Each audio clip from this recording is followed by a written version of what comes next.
Aujourd'hui, nous entamons une analyse détaillée de l'une des périodes les plus mythifiées de notre passé, la guerre de 1812. Nous n'allons pas seulement nous remémorer les dates classiques des batailles, mais tenter de pénétrer l'essence de ce qui s'est réellement passé et comprendre contre qui la Russie est véritablement en conflit permanent depuis plusieurs siècles. Une étude attentive des sources donne l'impression tenace que les événements de la première moitié du 19e siècle, tels qu'ils sont enseignés dans les manuels scolaires, ne sont qu'une projection artificielle, une copie des événements de la seconde moitié de ce même siècle.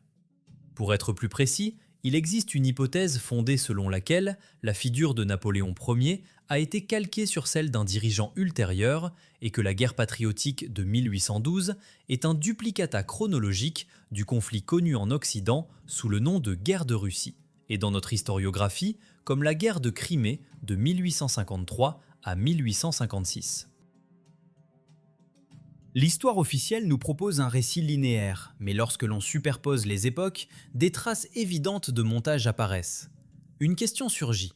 Pourquoi les événements de la guerre de Crimée auraient-ils été copiés et rejetés dans le passé, sur les pages de l'ère napoléonienne? Il existe plusieurs versions à ce sujet, toutes plus inquiétantes les unes que les autres. Il est possible que les scribes de l'histoire eux-mêmes n'aient pas eu d'informations sur la première moitié du siècle en raison d'une catastrophe mondiale ou d'un conflit militaire majeur ayant effacé la mémoire des générations. Le vide historique ainsi créé devait être comblé, et il le fut par des doublons d'événements plus tardifs. Il y a aussi la version selon laquelle la dissimulation de la vérité profitait à ceux qui avaient pris le pouvoir illégalement. Réécrire les chroniques permettait de créer une illusion de légitimité et d'ancienneté pour les élites dirigeantes, cachant le fait même d'un coup d'État ou d'une occupation étrangère. Avant de plonger dans l'abîme de ces faits étranges, je tiens à faire une remarque importante. Les informations que nous allons analyser vont à l'encontre des fondements de la science académique officielle. Les algorithmes modernes des plateformes d'information pénalisent souvent ce type de contenu, le marquant comme controversé et le cachant au grand public. Si la recherche de la vérité compte plus pour vous que le confort des illusions, et que vous souhaitez soutenir la diffusion d'un regard alternatif sur l'histoire, merci de liker ce contenu et de vous abonner à la chaîne dès maintenant. Votre activité est le seul moyen de briser le blocus informationnel et de garantir que vous ne perdrez pas notre chaîne dans le flux infini du bruit numérique. Affirmer qu'une époque entière puisse être falsifiée semble fantastique. Pourtant, notre scepticisme commence à fondre lorsque nous passons des considérations générales aux données biographiques concrètes. Nous n'affirmons pas que l'histoire a été réécrite sans fondement. Pour réaliser l'ampleur de la supercherie, il faut regarder la série de coïncidences insensées dans les destins des dirigeants et les scénarios des révolutions, qu'il est impossible d'expliquer par le simple hasard ou la cyclicité de l'histoire. Ces parallèles sont si précis qu'ils ressemblent davantage au travail d'une photocopieuse qu'au cours naturel du temps. Examinons de plus près les figures des dirigeants dont les biographies, lorsqu'elles sont superposées, coïncident avec une précision effrayante, donnant l'impression d'un bug dans la matrice historique. Si nous analysons la chronologie du règne des prédécesseurs des deux empereurs, nous découvrons un scénario identique, impossible à mettre sur le compte du hasard. Le roi qui régnait avant l'arrivée au pouvoir de Napoléon Ier est resté sur le trône 18 ans. Son règne s'est terminé par un coup d'État révolutionnaire dont la principale force motrice était un parti politique connu sous le nom de Montagnard ou La Montagne. Après son renversement, le monarque a vécu environ 1 an avant de s'éteindre. Avançons maintenant dans le temps vers l'époque de Napoléon II. Son prédécesseur, le roi Louis-Philippe, a également régné exactement 18 ans. Et à nouveau, son pouvoir a été balayé par une révolution dans laquelle le même parti des montagnards a joué un rôle clé. La fin de vie du dirigeant déchu est identique. Il a vécu environ 1 an après la perte du trône. Le scénario se répète dans les moindres détails, comme si quelqu'un avait simplement réécrit la même pièce en ne changeant que les dates. Les similitudes continuent de nous poursuivre dans l'entourage des empereurs eux-mêmes. On sait que l'ascension de Napoléon Ier a été favorisée par un personnage nommé Barras. Dans le reflet du milieu du XIXe siècle, le Premier ministre sous Napoléon II devient un homme nommé Barrot. La ressemblance phonétique des noms des plus proches collaborateurs ne fait que renforcer le soupçon que nous avons affaire à des doublons. Le parcours professionnel des deux dirigeants semble également moulé dans la même forme. Tous deux étaient officiers d'artillerie. De plus, tous deux se sont illustrés dans le domaine littéraire, publiant avant le début de leur grande carrière des brochures sur leur spécialité étroite, la balistique et l'artillerie. Même les histoires médicales qui les ont menés à la tombe semblent être des variations sur un même thème. Napoléon Ier souffrait d'une grave maladie de l'estomac et Napoléon II de calculs rénaux. Dans les deux cas, la cause du décès fut une pathologie douloureuse des organes internes de la cavité abdominale. Cependant, le parallèle le plus massif s'ouvre dans la configuration géopolitique des forces. Sous le règne de Napoléon Ier, une guerre d'envergure est organisée, dans laquelle presque toute l'Europe unie se dresse contre la Russie. Nous connaissons cet événement comme la guerre patriotique. Du côté européen, la coalition est dirigée par Napoléon et la défense de la Russie est organisée par les frères Alexandre et Constantin. Transportons-nous au milieu du siècle. Sous le règne de Napoléon II, une coalition pan-européenne se forme à nouveau contre la Russie, connue sous le nom de guerre de Crimée. Et encore une fois, du côté de l'Europe, un Napoléon est à la tête, et face à lui, du côté russe, les frères Alexandre et Constantin. Une telle concentration de coïncidences, des noms et durées de règne aux diagnostics et noms des adversaires, force à réfléchir sur la nature de ces événements. La probabilité que l'histoire ait joué deux fois le même scénario complexe avec des acteurs différents est infime. Il est beaucoup plus logique de supposer que Napoléon Ier est une sorte de copie-papier, un fantôme créé sur la base d'une figure historique réelle de la seconde moitié du XIXe siècle. Et si les principaux acteurs de ce drame sont des doublons, une autre question encore plus inquiétante surgit inévitablement. Et si la guerre de 1812 elle-même n'était que l'ombre d'un autre conflit, plus tardif et plus technologique ? Pourquoi le scénario d'une grandiose invasion de la Russie se répète-t-il trait pour trait 40 ans plus tard, et une tragédie unique et continue ne se cache-t-elle pas derrière cette répétition, artificiellement démembrée par les chronologistes ? Si l'on regarde les événements du début du XIXe siècle, non pas à travers le prisme étroit des manuels scolaires, mais en essayant d'embrasser du regard toute la carte du monde, un tableau de chaos global apparaît, que l'historiographie officielle fragmente honteusement en épisodes distincts. Les historiens, tentant de systématiser ce désordre sanglant, ont inventé le terme de guerre de la coalition, en les numérotant de 1 à 7. La Russie, selon ces données, a participé au conflit 6 fois. Cependant, la marche de Napoléon sur Moscou n'est qu'un petit fragment d'une mosaïque géante. On a l'impression tenace qu'à cette époque se déroulait un redécoupage total du monde, touchant tous les continents, ce qui ressemble davantage aux conséquences d'une catastrophe mondiale ayant détruit l'ordre mondial précédent. La synchronisation des actions militaires frappe l'imagination. Au moment même où les canons tonnent en Europe, de l'autre côté de l'Atlantique, la guerre anglo-américaine de 1812 à 1815 s'embrase. L'Amérique du Sud est également en feu. De 1810 à 1826, des guerres ininterrompues pour l'indépendance des colonies espagnoles y font rage. Le monde entier est en état de guerre, mais on nous propose de considérer chaque conflit isolément. Une place particulière dans cette série est occupée par la soi-disant guerre anglo-russe, qui a duré de 1807 à 1812. Chronologiquement, ce conflit a duré 4 ans et 7 mois, plus longtemps que la Grande Guerre patriotique du XXe siècle. Mais si vous essayez de trouver des informations sur de grandes batailles ou des combats navals massifs de cette époque, vous serez déçus.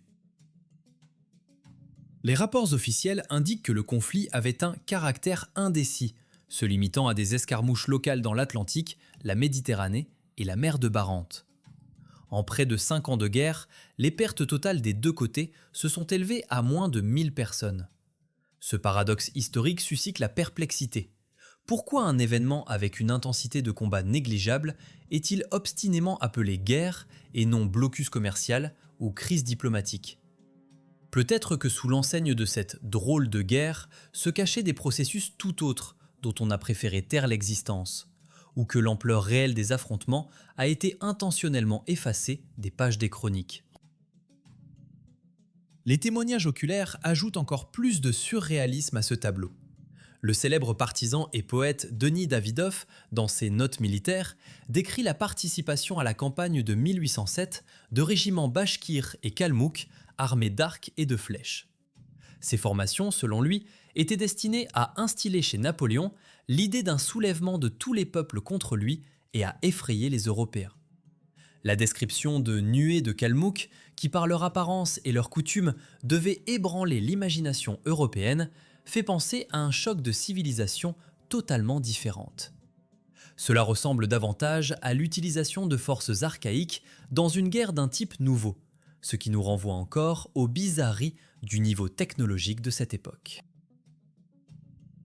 Tous ces faits épars, la portée mondiale des guerres en Amérique et en Eurasie, la guerre fictive avec l'Angleterre et l'étrange composition des troupes, nous amènent à la nécessité de revoir la logistique même du conflit.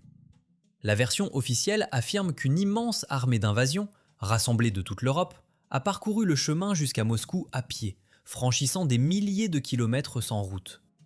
Cependant, le bon sens et la logique militaire élémentaire résistent à une telle interprétation. Pourquoi, ayant l'expérience des débarquements maritimes et une flotte développée, les généraux de cette époque ont-ils choisi le moyen de transport des troupes le plus épuisant et le plus lent ? La réponse à cette question pourrait complètement bouleverser notre conception de la manière dont les forces ennemies se sont retrouvées au cœur de la Russie. Remettons en question l'un des mythes les plus tenaces du programme scolaire, l'affirmation selon laquelle la grande armée de Napoléon a marché à pied des frontières de la France jusqu'à Moscou. Cette image de colonnes infinies pataugeant dans la boue sur des milliers de kilomètres nous semble familière, mais du point de vue de la logistique militaire et du bon sens, elle ne tient pas la route. Pour comprendre l'absurdité de ce tableau, il suffit de regarder les campagnes militaires de la même période, menées par les mêmes nations. En 1798, bien avant la marche sur la Russie, Bonaparte entreprend l'expédition d'Égypte. Cette fois-là, 38 000 soldats ont été rapidement transférés de France à Alexandrie. Comment cela a-t-il été fait ? Naturellement, à l'aide d'une flotte, des centaines de navires de transport et de guerre. Avançons un peu, vers le milieu du XIXe siècle, aux événements de la campagne de Crimée. L'armée française, comptant déjà 350 000 hommes, part à nouveau vers l'Est. Et encore une fois, personne ne traverse toute l'Europe à pied. Les troupes sont livrées par la mer. On obtient un paradoxe historique étonnant. Tant au début du siècle qu'en son milieu, les Français sont parfaitement conscients des avantages de la logistique maritime et utilisent activement la flotte pour déplacer d'énormes masses d'hommes et de marchandises. Mais précisément en 1812, dans l'intervalle entre ces événements, le génial stratège Napoléon et ses maréchaux semblent collectivement oublier l'existence de la mer et décident de répéter l'exploit des nomades médiévaux, condamnant leur armée à une marche épuisante de plus de 2000 km. Il semble bien plus logique que l'invasion ait été réalisée d'une manière radicalement différente, caractéristique des guerres coloniales de cette époque, par les voies navigables. La tactique principale de conquête de territoire au XIXe siècle reposait sur l'utilisation de canonnières. Anglais et Français maîtrisaient parfaitement cette méthode. La flotte s'approchait de l'embouchure d'un grand fleuve, les troupes de débarquement passaient sur des navires à faible tirant d'eau, manœuvrables et équipés d'artillerie, et remontaient le courant, pénétrant profondément à l'intérieur des terres. Cela résolvait le principal problème de ravitaillement. Les vivres, la poudre et les canons lourds n'avaient pas besoin d'être traînés sur le dos des soldats ou sur des charrettes s'enlisant dans la boue. Le fleuve portait lui-même la charge. Si nous appliquons cette logique à la géographie de la Russie, le rôle de la Crimée comme tête de pont clé devient évident. La prise de la péninsule donnait le contrôle des embouchures des grands fleuves, le Dniepr et le Don, menant droit au cœur du pays. La célèbre vieille route de Smolensk, par laquelle Napoléon aurait avancé, coïncide de manière étonnante avec la direction du cours du Dniepr.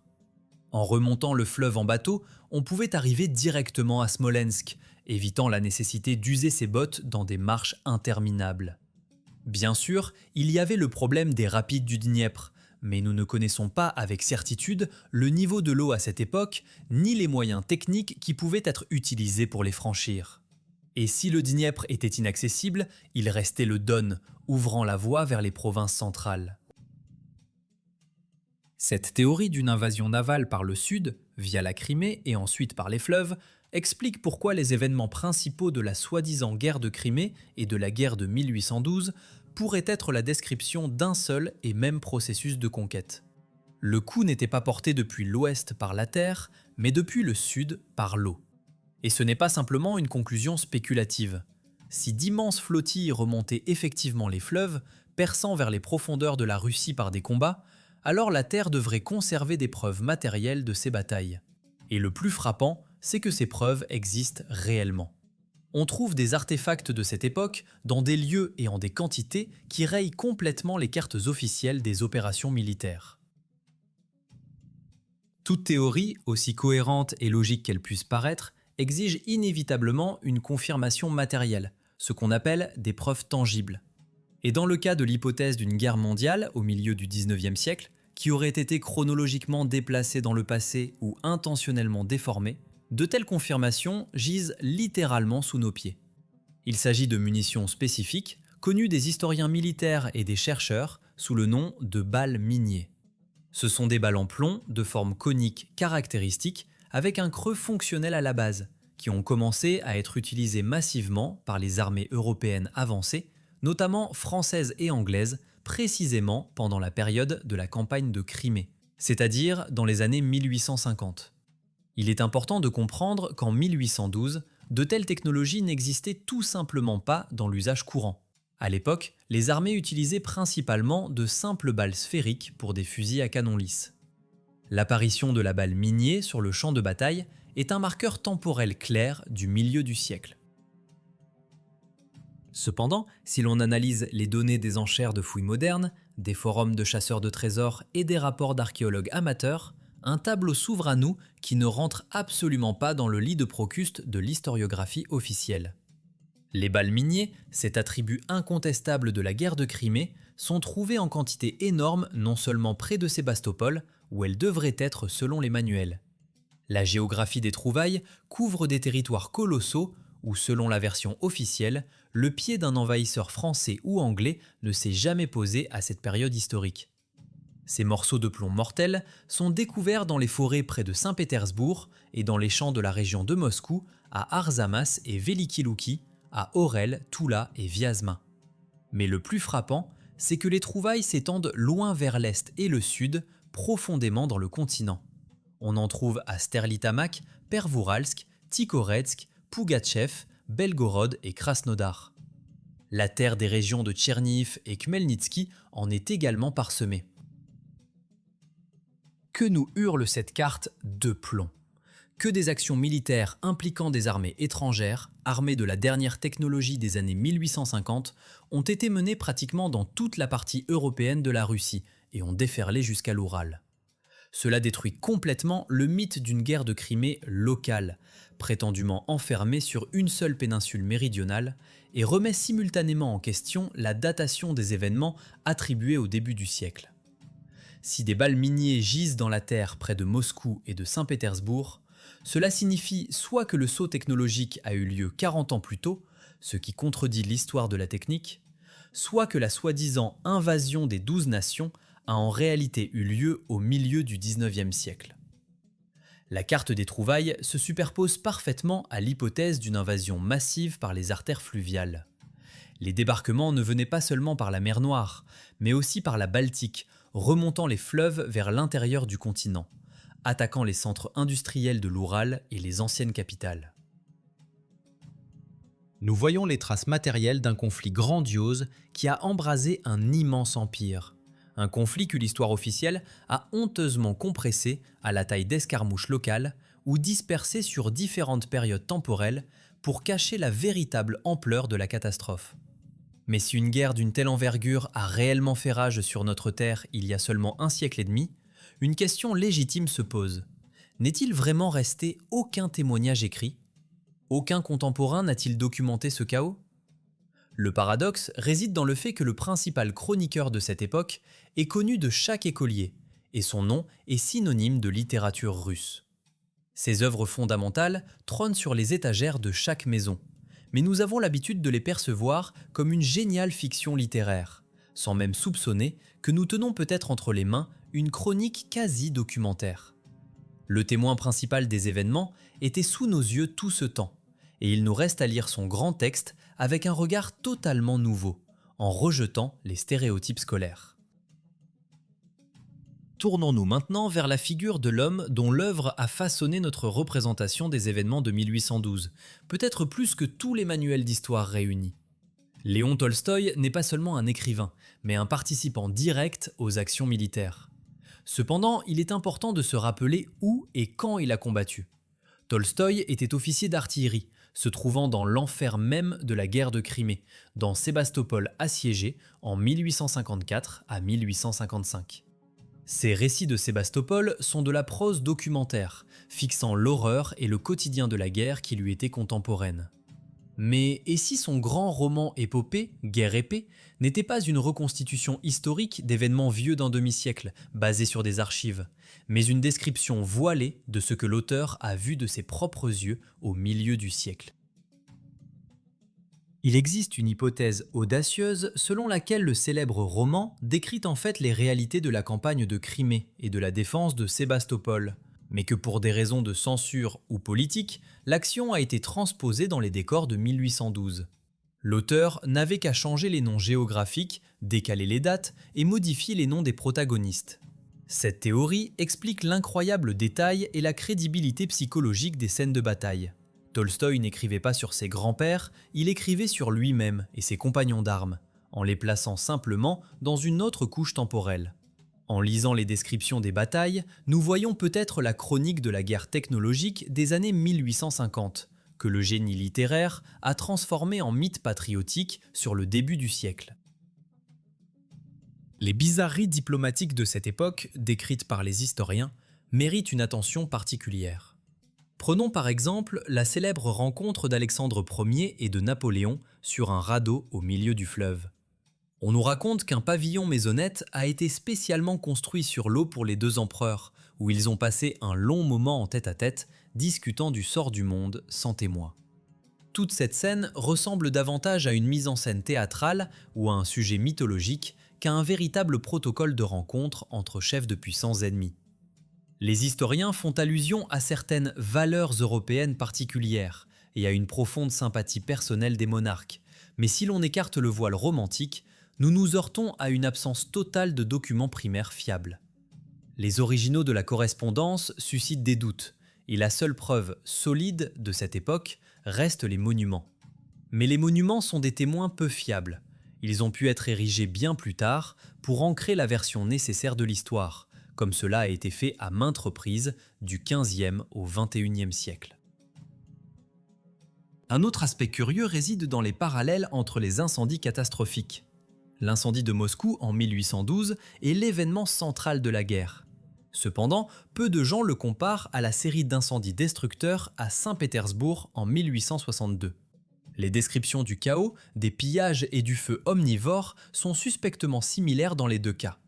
Il n'est pas exclu qu'ici aussi, nous ayons affaire au dédoublement d'un seul événement. La catastrophe du milieu du siècle a été scindée en deux épisodes historiques. Tolstoï, décrivant l'abandon de Moscou, met l'accent sur le vide de la ville. Et c'est ici que se cache la clé de l'énigme, que nous ne remarquons souvent pas derrière le récit artistique. Pourquoi l'immense ville a-t-elle été réellement abandonnée ? La version officielle de l'élan patriotique et du refus de vivre sous l'occupant est belle, mais peut-être la véritable raison de la fuite de la population résidait-elle dans un danger biologique mortel, que l'écrivain a fixé, mais dont le véritable sens a été caché par les interprètes ultérieurs. La ville s'est vidée non par fierté, mais par peur de quelque chose d'invisible et d'impitoyable.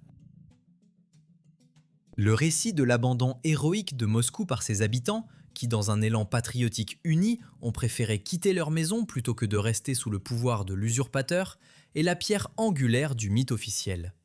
Cependant, si l'on retire la composante émotionnelle et que l'on regarde les faits à travers le prisme de la logique sanitaire et épidémiologique, un tableau tout autre, bien plus sombre, s'ouvre à nous.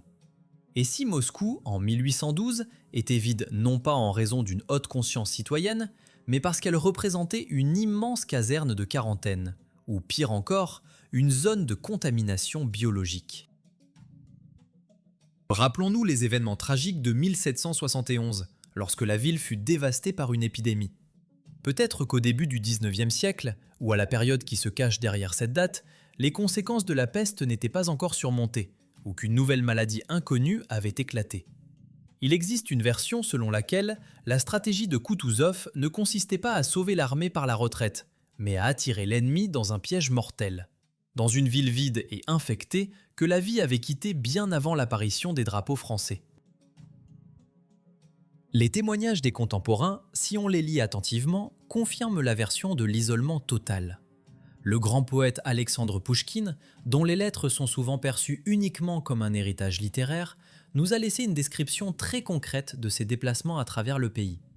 Il se plaignait que la route de Moscou était barrée par de nombreux cordons. On m'a annoncé que 5 quarantaines sont établies d'ici à Moscou, et dans chacune, je devrais passer 14 jours. Réfléchissez à ces chiffres. 5 quarantaines de 2 semaines, c'est plus de 2 mois d'isolement total juste pour voyager sur une route. De telles mesures ne sont pas prises pendant une guerre ordinaire, mais pendant une pandémie catastrophique où tout voyageur est perçu comme un porteur de mort.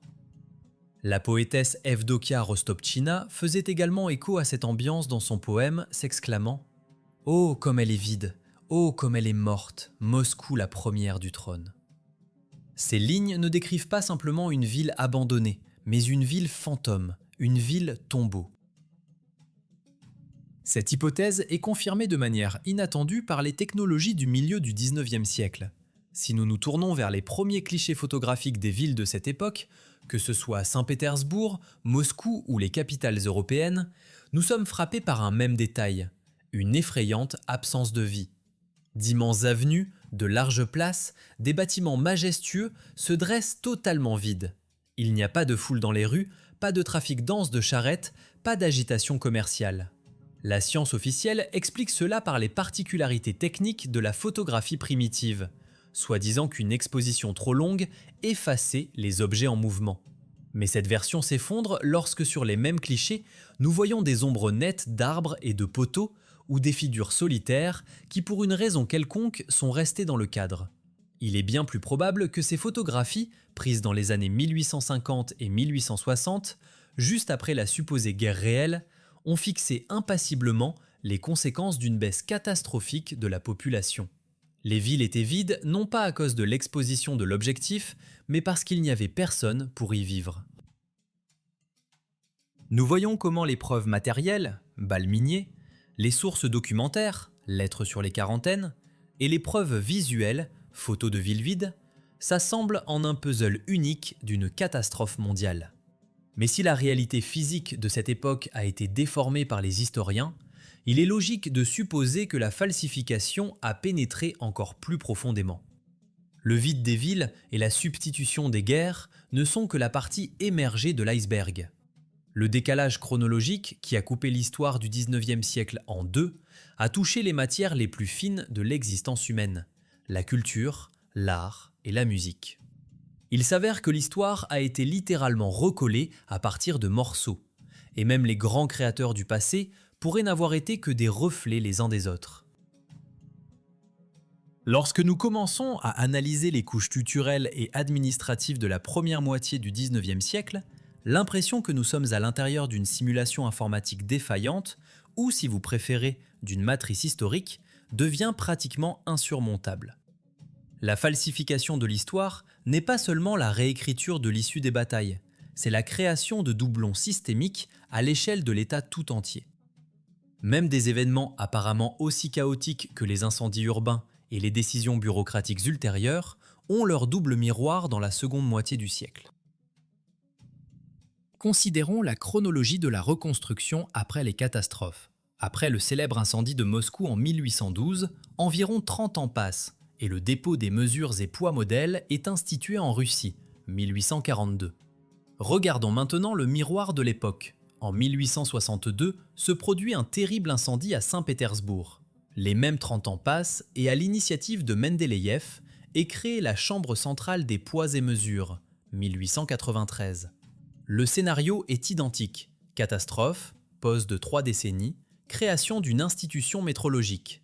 Un autre marqueur, l'année de l'incendie de Moscou, 1812, la Société biblique russe est créée. Exactement un an après l'incendie de Saint-Pétersbourg, 1862, l'activité de la Société biblique russe reprend. Les coïncidences de dates et de noms d'institutions sont si précises qu'il semble que l'appareil administratif exécutait simplement le même algorithme d'action, qui a ensuite été réparti sur des dates différentes. Mais le plus incroyable se révèle lors de la superposition des biographies des hommes d'État. Comparons le prince Alexandre Nikolaïevitch Golitsyn et le comte Dimitri Andreïevitch Tolstoï. Golitsyn naît 39 ans avant les événements de 1812. Tolstoï naît 39 ans avant les événements de 1862. Tous deux sont des réactionnaires convaincus. L'essor de carrière des deux se produit selon un même schéma. Peu après de grandes réformes paysannes, décret sur les agriculteurs libres au début du siècle et abolition du servage au milieu, ils deviennent procureurs généraux du Saint-Synode. Golitsyn dirige le synode 14 ans, Tolstoï 15 ans. Tous deux occupent également le poste de ministre de l'instruction publique. La mort les rattrape après un intervalle de temps pratiquement identique suivant la fin de leur guerre principale. Golitsyn meurt 32 ans après 1812, Tolstoï 33 ans après la guerre de Crimée. Ce ne sont pas simplement des destins similaires, ce sont des clones biographiques. Nous voyons le même principe de multiplication des personnalités dans l'article 15 ans avant la campagne. De Napoléon Ier naît le compositeur Franz Schubert. 15 ans avant la guerre de Crimée naît Modeste Moussorgsky. Tous deux ont vécu des vies tragiquement courtes et leur héritage créatif est étonnamment similaire dans sa structure. C'est principalement de la musique vocale, des chansons et des romances. Schubert meurt 7 ans après la mort de son empereur contemporain, Moussorgsky, 8 ans après la mort du sien. On a l'impression que l'héritage créatif réel d'un compositeur génial a été artificiellement divisé entre deux fantômes séparés dans le temps. Si l'on décale encore la chronologie, Mozart s'inscrit aussi dans ce schéma, dont le nom de famille résonne phonétiquement avec celui de Moussorgsky, et à qui l'on a peut-être attribué la partie instrumentale de l'héritage commun. Ces exemples, tirés de la politique et de l'art, prouvent que l'histoire de la première moitié du XIXe siècle est presque entièrement inventée, ou plus exactement, construite à partir de fragments de la réalité de la seconde moitié du siècle. Nous avons affaire à une contrefaçon colossale, où les biographies, les dates de décès et les réalisations créatives ont été battues comme un jeu de cartes. Mais la question principale qui glace le sang est la suivante. Pourquoi ? Pourquoi a-t-il fallu inventer tout un siècle, créer des empereurs fantômes et dupliquer des guerres ? Quelle vérité monstrueuse était si insupportable que pour la cacher, il a fallu réécrire la mémoire de l'humanité entière ? Il est évident que dans la première moitié du XIXe siècle, il s'est produit quelque chose que les élites ont décidé d'effacer à jamais de la conscience collective, remplissant le vide créé par de beaux décors mensongers. En conclusion de notre enquête, nous nous trouvons face à une incertitude effrayante. Tous les faits que nous avons analysés, des doublons biographiques des empereurs et compositeurs aux balles en avance sur leur temps et à l'étrange logistique des invasions, indiquent que la version officielle de l'histoire du XIXe siècle est une construction artificielle. C'est un décor, érigé à la hâte sur les ruines du passé réel. Mais qu'est-ce qui se cache exactement derrière cette façade ? Pourquoi une réécriture des chroniques aussi massive et complexe a-t-elle été nécessaire ? À mon avis, la réponse réside dans des événements que la science officielle préfère appeler des taches blanches, ou ignorer complètement. Il existe au moins 4 versions principales expliquant cette falsification historique. La première raison pourrait être banale, mais non moins tragique. Il est possible que les chroniqueurs et les historiens eux-mêmes, travaillant dans la seconde moitié du XIXe siècle, ne savaient sincèrement pas ce qui s'était passé quelques décennies plus tôt. Cela a pu arriver à la suite d'une guerre mondiale majeure ou d'une catastrophe naturelle à l'échelle planétaire, qui a rompu le lien entre les générations, détruit les archives et plongé l'humanité dans le chaos de l'amnésie. En rétablissant l'ordre, on a écrit la nouvelle histoire littéralement de mémoire, comblant les lacunes par des mythes. La deuxième version semble encore plus radicale, mais trouve de plus en plus de partisans parmi les chercheurs indépendants. Dans la première moitié du 19e siècle, il a pu se produire quelque chose qui dépasse le cadre de notre compréhension du progrès technologique passé. Il s'agit d'un puissant conflit militaire utilisant des armes de destruction massive, peut-être même de nature thermonucléaire. Les traces de sol vitrifiés, les cratères étranges, souvent présentés comme des lacs karstiques, et ces mêmes villes vides pourraient être la conséquence directe de cet événement. Il a été décidé de classer un tel incident au plus haut niveau pour ne pas provoquer de panique et cacher le fait même de l'existence de hautes technologies dans le passé. La troisième raison est de nature politico-conspirationniste. Une guerre ou une catastrophe s'est produite grâce à laquelle un certain groupe de personnes, ou comme l'affirment certaines sources, des forces de nature non humaine, a pris le pouvoir illégalement sur la majeure partie de la planète. Pour légitimer leur règne et effacer la mémoire de l'ancien ordre mondial, les envahisseurs ont réécrit l'histoire, s'inventant des lignées anciennes et des dynasties inexistantes. La falsification est devenue un instrument de maintien du pouvoir, afin que les gens n'aient aucun doute sur la légalité du système existant. Enfin, la quatrième version, regroupant les précédentes, les événements de la première moitié du 19e siècle ont été chronologiquement décalés ou transférés à d'autres périodes, par exemple dans l'Antiquité profonde, créant ainsi un vide historique. Ce vide de plusieurs décennies devait être rempli par quelque chose, et il a été rempli par une copie des événements de la seconde moitié du 19e siècle en changeant simplement les noms et les dates. C'est ainsi que sont apparus les guerres clones et les dirigeants doublures. Nous ne sommes qu'au tout début du chemin vers la prise de conscience de ce qui s'est réellement passé. Mais une chose est sûre, sans données fiables sur le passé, nous ne pouvons pas évaluer adéquatement le présent. Cependant, nous avons des preuves capables de faire la lumière sur la nature de cette catastrophe et nous sommes prêts à les présenter. Dans la prochaine vidéo, nous analyserons des preuves concrètes et tangibles d'un cataclysme mondial qui a changé le visage de la Terre tout récemment. Si votre passé ne vous est pas indifférent et que vous voulez connaître la vérité que l'on nous cache, abonnez-vous impérativement à la chaîne et cliquez sur la cloche pour ne pas manquer la deuxième partie de cette enquête. Partagez ce contenu avec vos amis et les personnes partageant les mêmes idées, qu'ils se réveillent, car le savoir est la seule arme contre la manipulation. Dans le prochain épisode, nous dévoilerons le secret de ce que l'on a exactement tenté de cacher en réécrivant les dates et en effaçant des villes entières des cartes.